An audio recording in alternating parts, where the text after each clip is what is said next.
Zelensky addressing the UN regarding the war with Russia.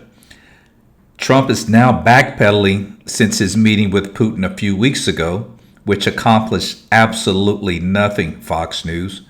Trump is now stating Ukraine should fight to obtain all of the Ukraine land that Russia has stolen. After weeks ago, when he met with Putin, he stated that Ukraine should give some of that land to Russia as a peace deal. So Trump continuously backpedaling, stating more sanctions should go against Russia. He's even putting pressure on the European Union to do so. Take a listen. Stopping this war now, and with it, the global arms race, is cheaper than building underground kindergartens or massive bunkers for critical infrastructure later. Stopping Putin now is cheaper than trying to protect every port and every ship from terrorists with sea drones. Stopping Russia now is cheaper than wondering who will be the first to create a simple drone carrying a nuclear warhead. So we must use everything we have together to force the aggressor to stop. And only then do we have a real chance that this arms race will not end in catastrophe for all of us. So let's bring in CBS News intelligence and national security reporter Olivia Gossis outside the United Nations. Olivia, you know, I'm remembering President Trump and President Zelensky not many months ago, where the President of the United States looked him in the eye and said, "You don't hold the cards." But now it seems like he does hold some cards. There's some wind at his back, no?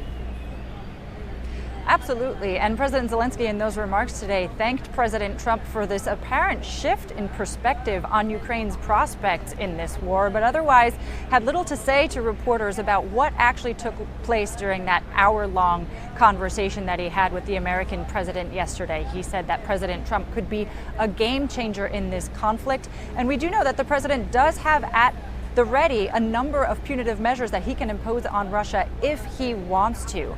Otherwise, in his remarks, President Zelensky today sort of offered a bleak worldview. You heard some of it there, a world in which institutions are failing to protect the people who need them most, citizens suffering in Gaza, in Syria, in Sudan, and a world that is, he said, is moving too slowly to protect itself.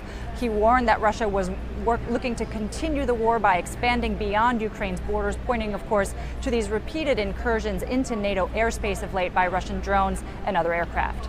Well, after his address to the United Nations yesterday, President Trump, we know he was pretty vocal on social media. He said, I think Ukraine, with the support of the European Union, is in a position to fight and win back all of Ukraine back in its original form. Talk about an about-face. What did Mr. Zelensky have to say about that? Absolutely, and it's important to note also, Reed, that today Secretary of State Marco Rubio just now finished his meeting with Sergei Lavrov, his Russian counterpart, a few blocks from here. No doubt, no shortage of things for the two men to be discussing at this moment following that significant pivot by the president, at least rhetorically.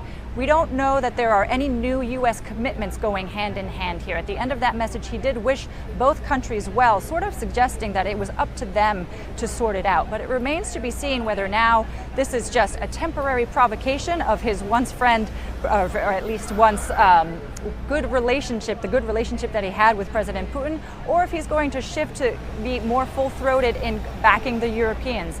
He had shifted into a position where the Europeans were expected to diminish their dependence on Russian energy imports. That had been the latest focal point for the American president. We'll see now if he joins them in issuing any more fulsome sanctions on Russia, things that, again, we know he has at his disposal.